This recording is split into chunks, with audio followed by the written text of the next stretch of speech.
Salut, c'est Kenny, bienvenue dans cette vidéo. Donc dans cette vidéo, en fait, je vais te parler de est-ce qu'il faut, oui ou non, acheter sa résidence principale. Mais d'abord, si t'es pas abonné à cette chaîne YouTube, je te recommande de t'abonner, comme ça tu vas être au courant de chaque nouvelle vidéo qui vont sortir. Alors, est-ce qu'il faut, oui ou non, acheter sa résidence principale? Alors, franchement, je vais peut-être être en contradiction avec pas mal de monde sur Internet, mais on peut pas répondre franchement à cette question, ça va dépendre de ce que tu veux faire, ça va dépendre de ce que tu veux faire plus tard.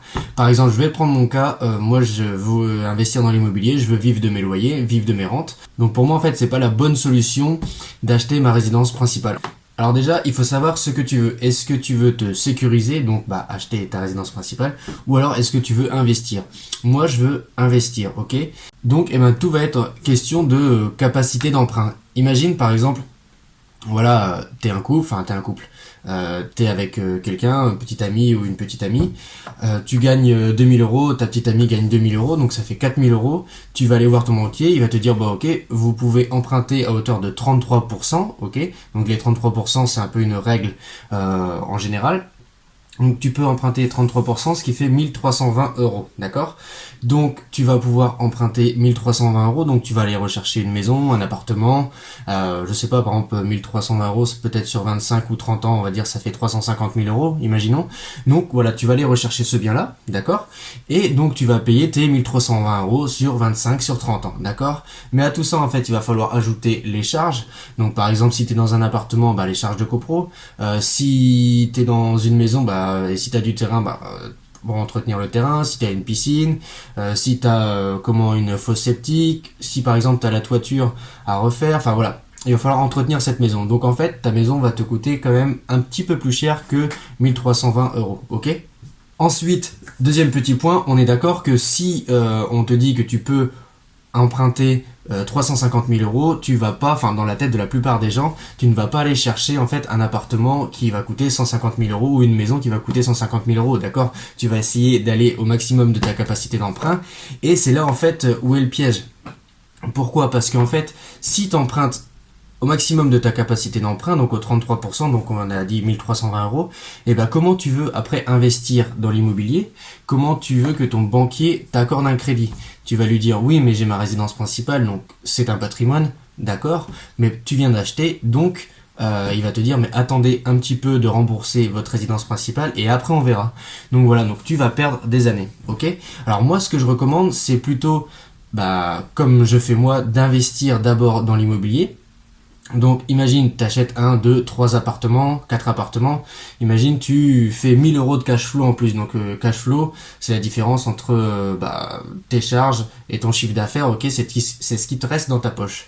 Donc tu fais 1000 euros de cash flow, donc ça vient s'ajouter à tes 4000 euros de revenus, donc ça te fait 5000 euros de revenus, et là du coup, attention je l'ai noté ici, ça te fait 1650 euros en fait, si on reprend la règle des 33%, d'accord? Et là, du coup, en fait, tu peux te dire, ok, j'achète ma résidence principale, j'ai mes 1000 euros de cash flow, j'ai déjà investi dans l'immobilier, pourquoi pas revendre un appartement dans 4, 5, 6 ans, récupérer la plus-value, parce que c'est comme si tu as fait ce que je conseille, tu as acheté en dessous du prix du marché, tu l'as rénové, donc forcément tu vas avoir une plus-value quand tu vas revendre, et en plus, tu auras déjà remboursé quelques mensualités. Mais voilà, donc pourquoi pas le revendre et avec cette petite plus-value, ça te serve comme apport pour acheter ta résidence principale, mais sans aller à fond de ta capacité d'emprunt, comme ça tu pourras réinvestir, d'accord? Voilà, donc pour moi en fait, il n'est pas judicieux d'acheter sa résidence principale tout de suite, il vaut mieux investir dans l'immobilier, se faire un petit patrimoine, et comme ça en fait vraiment te sécuriser.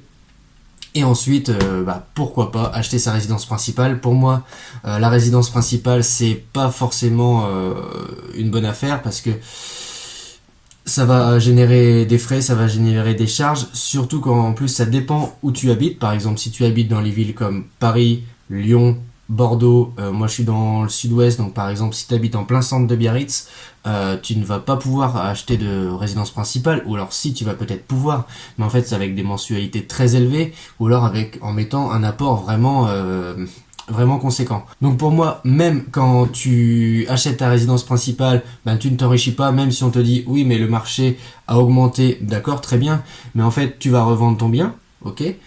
Tu vas te retrouver, par exemple, je sais pas, tu as fait tu as acheté ton bien 100 000, tu le revends 200 000, tu fais une culbute, une plus-value de 100 000, ok. Très bien, mais tu as vendu ton bien, maintenant il va falloir que tu achètes autre chose. Donc en fait, tu vas acheter forcément un plus gros truc, encore augmenter, donc tu auras ta capacité d'emprunt, mais tu vas forcément vouloir une plus grosse maison, donc encore augmenter tes charges, encore etc. etc. Donc pour moi, voilà, c'est pour ça que c'est pas une bonne affaire. Donc après, il y a un moyen pour quand même s'enrichir quand on achète sa résidence principale, c'est par exemple, tu achètes ta résidence principale et tu peux dégager un studio, deux studios ou alors voilà un appartement de cette résidence principale. Du coup, imagine si tu as 1000 euros de crédit, ok, et que tu loues un studio, je sais pas, à 300, 400, 500 euros, allez, on va dire 400 euros, ok, donc ça te fait plus que 600 euros de mensualité. Donc là, c'est un moyen de s'enrichir parce que c'est ton locataire qui paye une partie de ta résidence principale et qui te paye une partie de ton patrimoine. Donc si jamais tu es intéressé par l'immobilier, donc j'ai fait une formation qui est juste en dessous de cette vidéo dans la description. Donc tu as juste à cliquer dans la description et tu cliques, tu mets ton prénom, ton adresse mail et je t'envoie tout ça. Donc c'est une vidéo par jour pendant 4 jours. Cette formation elle est 100% offerte, tu n'as rien à payer, tu as juste des choses à apprendre. Donc si tu t'intéresses à l'immobilier, ça va te permettre d'en apprendre un peu plus. Donc on va voir comment trouver un bien rentable, comment faire une demande de financement sans apport, comment gérer les travaux et comment trouver le bon locataire. Et surtout en fait tout ça sans payer d'impôts. Donc tout ça c'est dans la description et je te dis à bientôt pour une prochaine vidéo. Ciao.